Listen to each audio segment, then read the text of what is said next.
Fauzana dari kelas 11 AKL 1 nomor absen 11 dan teman saya. Perkenalkan, nama saya Maulidia Zahra, kelas 11 AKL 1 nomor absen 21. Di sini kami akan menjelaskan materi tentang permasalahan sengketa batas wilayah Blok Ambalat antara Indonesia dan Malaysia. Sengketa batas wilayah merupakan konflik yang terjadi ketika dua atau lebih negara atau entitas subnasional tidak sepakat mengenai lokasi, batas, atau hak atas wilayah tertentu.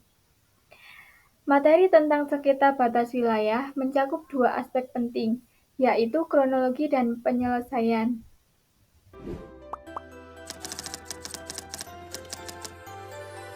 Sengketa antara Indonesia dan Malaysia atas Ambalat dimulai ketika kedua negara masing-masing melakukan penelitian di dasar laut untuk mengetahui landas kontinen dan zona ekonomi eksklusif pada tahun 1969.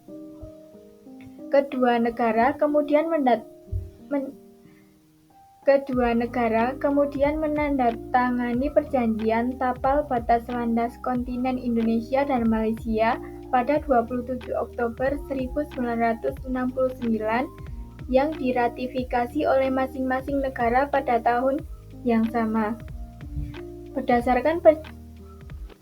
Berdasarkan perjanjian ini, wilayah Blok Ambalat merupakan milik Indonesia.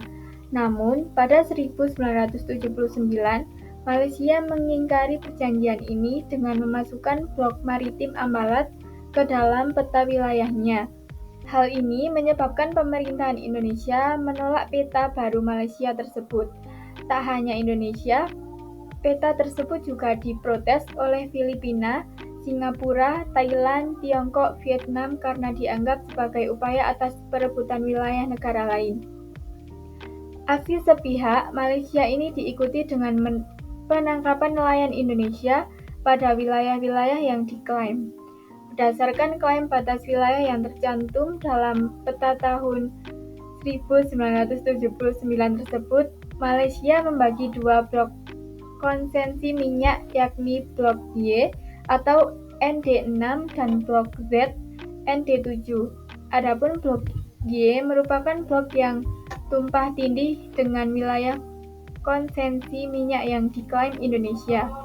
Sementara Blok Z adalah blok yang tumpah tindih dengan wilayah yang diklaim Filipina. Pada 16 Februari 2005, Malaysia memberikan konsesi minyak di kedua blok tersebut kepada perusahaan minyak milik Inggris dan Belanda, Shell. Kapal-kapal patroli Malaysia pun diketahui berulang kali melintasi batas wilayah Indonesia dengan alasan area tersebut merupakan bagian dari wilayah Malaysia. Klaim sepihak dan beragam tindakan provokasi ini berdampak pada peningkatan eskalasi hubungan kedua negara. Akhirnya pada tahun 2009, pimpinan kedua negara, Presiden Susilo Bambang Yudhoyono dan Perdana Menteri Malaysia Abdullah Ahmad Badawi mengambil langkah politik untuk meredakan ketegangan akibat Ambalat. Masing-masing pihak menjelaskan landasan hukum klaim atas Ambalat. Malaysia mengklaim Ambalat dengan menerapkan prosedur penarikan garis pangkal kepulauan Archipelagic Baseline dari Pulau Sipadan dan Ligitan yang berhasil mereka rebut pada tahun 2002. Malaysia berargumentasi bahwa tiap pulau berhak memiliki laut teritorial, zona ekonomi eksklusif, dan landas kontinennya sendiri.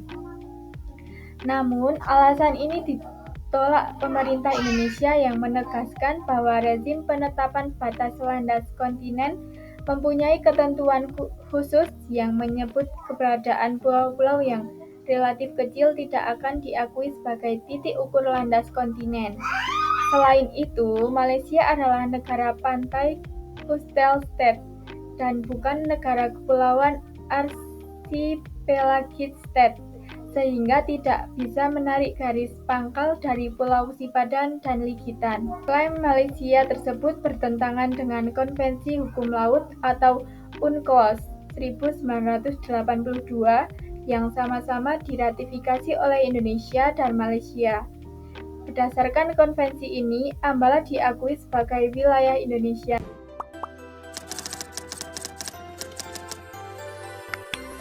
Dijelaskan bahwa jika mengacu pada aturan hukum internasional dan mempertimbangkan kedekatan kedua negara, upaya penyelesaian konflik Indonesia-Malaysia dapat ditempuh setidaknya 4 langkah.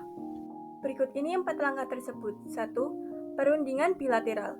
Langkah ini memberi kesempatan kepada masing-masing negara untuk menyampaikan argumentasinya terhadap wilayah yang dipersengketakan. Namun, bagaimana jika belum mencapai kesepakatan damai? Indonesia sudah pasti akan menggunakan pasal 47 UNCLOS 1982 sebagai negara kepulauan dan dapat menarik garis di pulau terluarnya sebagai patokan untuk garis batas wilayah kedaulatannya. Sementara Malaysia, kemungkinan besar akan menggunakan argumen peta tahun 1979. Kedua, menetapkan wilayah yang disengketakan sebagai status QUO dalam kurun waktu tertentu. Langkah ini sebagai tindak lanjut jika cara yang pertama gagal, sehingga diperlukan cooling down antar kedua belah pihak. Pada tahap ini, Blok Ambalat dimungkinkan sebagai tempat untuk melakukan eksplorasi, sehingga timbul rasa saling percaya kedua belah pihak atau confidence building measure. Pola ini pernah dijalankan Indonesia-Australia dalam mengelola celah timur. 3. Memanfaatkan ASEAN sebagai organisasi regional. Jika langkah pertama dan kedua masih gagal, perlu memanfaatkan ASEAN sebagai organisasi regional melalui High Council, sebagaimana disebutkan dalam Treaty of Amity and Cooperation yang pernah digagas dalam Deklarasi Bali tahun 1976. Namun demikian, kemungkinan besar Malaysia tidak akan menempuh langkah ini, sebab klaimnya terhadap Blok Ambalat menuai protes dari negara-negara lain, seperti Singapura, Thailand, dan Filipina. 4. Membawanya ke Mahkamah Internasional atau MI. Jika langkah ketiga masih gagal, jalan terakhir dari penyelesaian sengketa ini adalah dengan membawanya ke Mahkamah Internasional. Indonesia mungkin saja trauma karena pernah kalah hingga menyebabkan lepasnya Pulau Sipadan dan Likitan. Namun, dalam kasus Blok Ambalat dan juga wilayah-wilayah lain, jika memang Indonesia mampu menunjukkan bukti-bukti yuridis serta fakta lain yang valid atau kuat, tentu tidaklah mustahil Indonesia akan memenangkannya. Pada tahun 2009, kedua negara bersepakat untuk mengakhiri perselisihan, melakukan apa yang lazim disebut deeskalasi. Susilo Bambang Yudhoyono atau SBY, Presiden Indonesia waktu itu bersama Abdullah Ahmad Badawi, Perdana Menteri Malaysia, berusaha keras mencegah konflik kedua negara. Pilihan damai dan mengakhiri konflik dalam kasus sengketa Blok Ambalat ini bagi pemerintah Indonesia melalui Presiden SBY memiliki sejumlah pertimbangan. Apa saja? Pertama, kedekatan kultur atau budaya Indonesia dengan Malaysia yang sudah terjalin ratusan tahun lamanya. Kedua, terdapat jutaan penduduk Indonesia yang berada di Malaysia. Ketiga, hubungan bilateral kedua negara yang sangat baik sebagai sesama pendiri ASEAN. Meski demikian, Indonesia tetap meyakini Ambalat merupakan kelanjutan alamiah dari lempeng benua Kalimantan. Fakta tersebut yang menjadi prinsip dan menguatkan keyakinan bahwa Ambalat berada dalam kedaulatan Indonesia.